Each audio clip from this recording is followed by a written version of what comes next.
Welcome! Today we'll solve a challenging differential equation problem involving trigonometric functions. Let's start by looking at our question.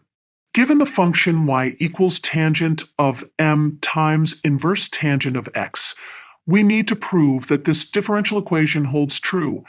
1 plus x squared times y double prime minus 2 times quantity m, y minus x times y prime equals 0.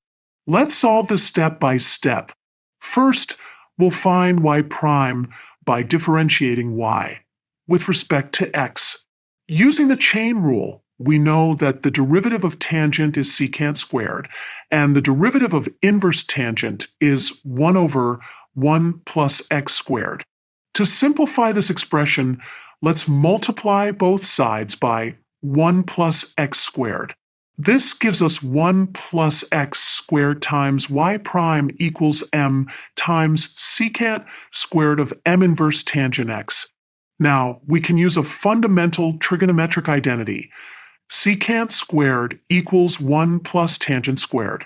This lets us rewrite our equation. Remember that y equals tangent of m inverse tangent x. Substituting this back in, we get 1 plus x squared times y prime equals m times 1 plus y squared. Now for the tricky part. We need to differentiate this equation again to get y double prime. Using the product rule on the left side and the chain rule on the right side, we get this equation. Let's move all terms to one side of the equation. This gives us 1 plus x squared times y double prime plus 2x, y prime minus 2m, y prime equals 0. Finally, we can factor out y prime from the last two terms. This gives us our desired result.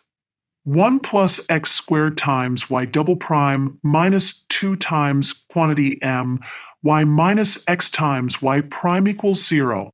And there we have it. We've proven that this differential equation holds true for our original function. This was a challenging problem that required careful use of chain rule, product rule, and trigonometric identities.